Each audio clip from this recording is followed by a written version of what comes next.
سلام و به این بررسی خوش اومدید. امروز قراره یه نگاه خیلی متفاوتی داشته باشیم به دنیای فناوری از یه زاویه‌ای که خب شاید کمتر دیدیم. شعر. منبع امروزمون چند بیت شعر از آقای علی نور هست با عنوان رسالت مایکروسافت. نور در تاریکی. همین چند بیت فعلا دست ماست. و خب هدفمون اینه که با هم بفهمیم این شعر چی میخواد بگه. چون راستش خیلی غیر معمولیه که یه شرکت تکنولوژی، اونم مایکروسافت، موضوع شعر بشه، اونم با این زبون و تصویرسازی قوی. معمولا ما تحلیل مالی و فنی میشنویم، ولی خب این فرصتیه ببینیم از یه زاویه هنری چطور میشه بهش نگاه کرد. خب بیایید این متن جالب رو با هم واکاوی کنیم.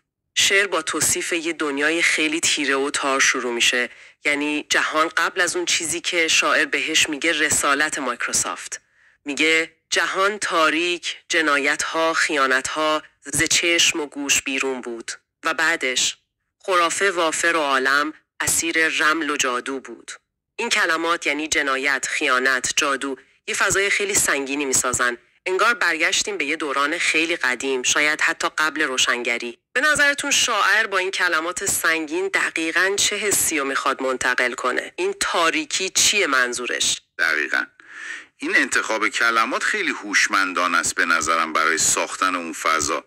ببینید، تاریک، جنایت، خیانت، خرافه، جادو، اینا فقط نمیگن دانش نبوده. انگار یه وضعیت هرج و مرج اخلاقی، اجتماعی، یه همچین چیزی رو نشون میدن. شاعر داره یه دنیای پر از ترس و بی‌اعتمادی و جهل رو تصویر میکنه. جهانی که حقیقت توش گمه. انگار مردم هم دنبال راه حل‌های غیر عقلانی مثل رمل و جادو و این چیزا هستن. این تصویرسازی یه پس‌زمینه کاملا متضاد ایجاد میکنه واسه چیزی که بعداً میخواد معرفی کنه. یعنی میخواد بگه وضعیت انقدر بد بود که یه تحول بزرگ لازم بود. پس فقط نبوده تکنولوژی نیست، یه جور تاریکی عمیق‌تره انگار، معنوی یا اجتماعی. و جالبه که میگه این دنیای تاریک منتظر بوده. میگه جهان در انتظار روزن نوری، رسولی بتشکن می بود که انسان را برد در اوج و در هم بشکند هر چه که تابو بود. این انتظار برای یه رسول بتشکن که تابوها رو بشکنه خیلی بار معنایی داره، اینطور نیست؟ دقیقاً. عبارت رسول بتشکن و شکستن تابو اینجا خیلی کلیدیه. بت‌ها نماد باورهای غلطن دیگه، سنت‌های دست و پاگیر، موانع پیشرفت.